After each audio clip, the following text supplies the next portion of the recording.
भय मुक्त समाज जब तक नहीं होगी, वातावरण निर्भयता का नहीं होगा, तब तक आप ना अल्लाह की इबादत कर सकते हैं, ना भगवान की पूजा कर सकते हैं, ना यज्ञ और अनुष्ठान कर सकते हैं।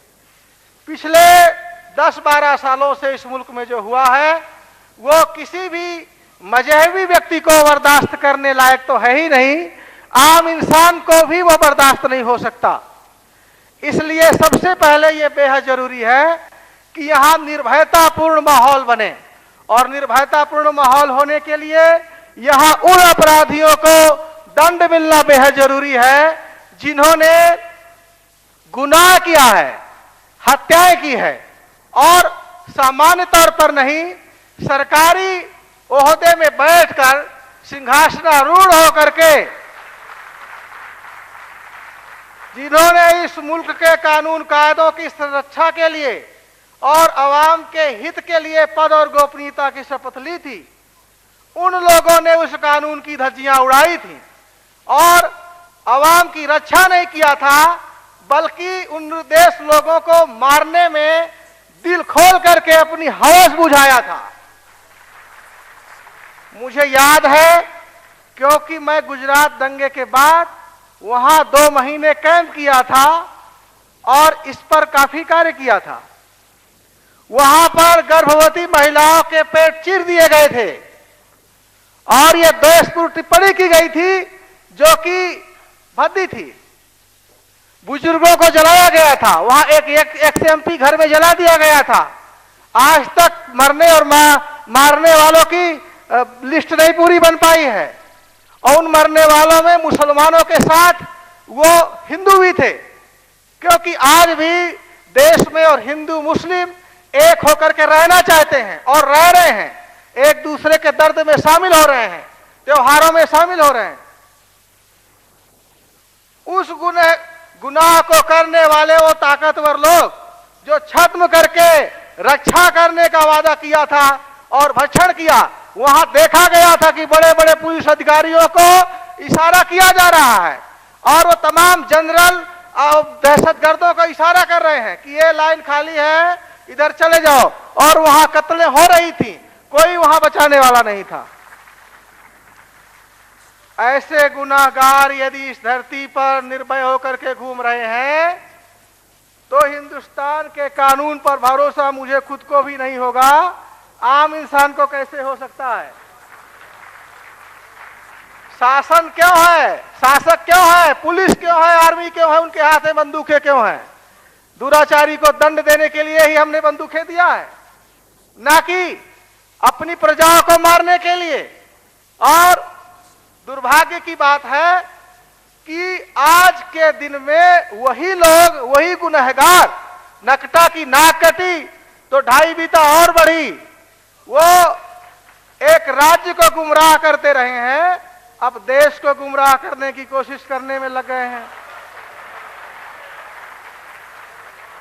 मैं जानता हूं कि एक धर्म गुरु को राजनीतिक टिप्पणियां ज्यादा नहीं करनी चाहिए, लेकिन ये राजनीतिक टिप्पणी नहीं है, ये उस इंसानियत की बुरी हालात को हम जानता हूं और बखान कर रहा हूं। और चूंकि बगैर उन अपराधियों को दंड मिले भयमुक्त समाज नहीं बन सकता है, और जब तक भयमुक्त वातावरण नहीं होगा तब तक यहां ना भजन होगा, ना एकता होगी, ना सद्भावना होगा, ना विकास होगा। उन लोगों को आप चाहे कॉन्फ्रेंस में बुलाइए, खर को कहा अर्गजा लेपन, स्वान नहाए गंग, मरकट भूषण अंग, कहा होत पैपान कराए, बिस्नई तजत भुजंग। सांप को दूध पिलाओगे तो उसका जहर कम नहीं होगा। कुछ लोगों ने ठेका ले रखा है कि देश में शांति नहीं होने देनी, देश में सद्भाव नहीं कायम होने देना, और ये लोग मुल्क के दुश्मन हैं, ये धर्म के भी दुश्मन हैं। मैंने इनको हिंदू धर्म की ठेकेदारी करने का कॉन्ट्रैक्ट साइन नहीं किया है।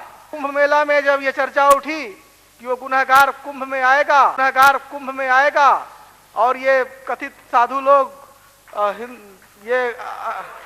उसको प्रधानमंत्री बनाएंगे, तो मैंने कहा उस गुनहगार के गुनाह इतने ज्यादा हैं कि गंगा उसको पवित्र करने की इजाजत नहीं दे रही है।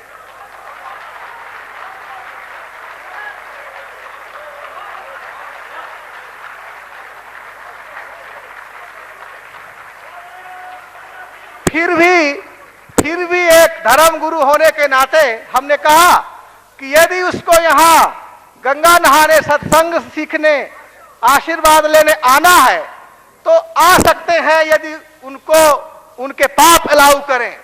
पर यहां पखंड करने की इजाजत कुंभ मेले में मैं नहीं देता, और सरकार यदि इसकी इजाजत देगी तो सरकार से भी हम उसको साथ नहीं देंगे। लेकिन वो, उसकी आदत खराब है, उसको खूनी दांत लगे हुए हैं, उसके जबड़े तोड़े जाएंगे, उसके खूनी दांत। उसने एक बार प्रोग्राम भेजा गुजरात सरकार ने इलाहाबाद, फिर दोबारा हमने फिर से और कड़ा किया कि यदि एक गुनहगार यहां आता है तो हम पिंडदान करवाएंगे। जो वहां दंगे में हिंदू भी मारे गए, तकरीबन 300 कुंभ में आएगा, 70-75 साबरमती एक्सप्रेस से मारे गए थे हिंदू, और दंगे में लगभग 300 हिंदू मारे गए थे, और आकस्मिक मौत थी। हम उनका पिंडदान कराएंगे मोक्ष के लिए, और इसको किसी भी हाल में यहां आने नहीं देंगे। आखिरकार वो गुनहगार कुंभ में आने नहीं पाया।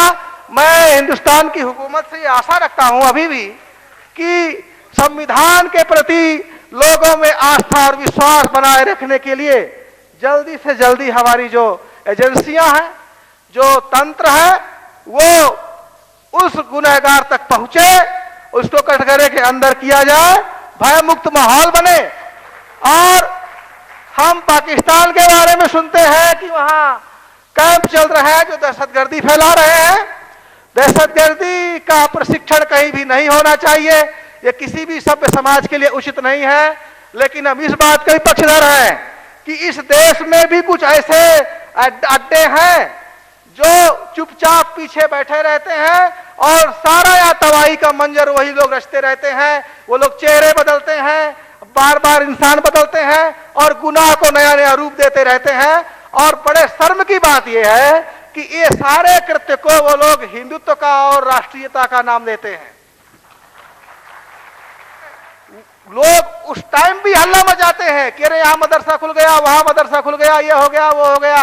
हमारा मत ये है कि पूरे देश में ज्यादा से ज्यादा पुराण और कुरान की पढ़ाई होना चाहिए, ज्यादा से ज्यादा मदरसे खुलने चाहिए, ज्यादा से ज्यादा गुरुकुल खुलने चाहिए, ताकि धर्म का असली ज्ञान हमारे बच्चे कर पाए और उन्हें मालूम रहे कि धर्म क्या है और अधर्म क्या है।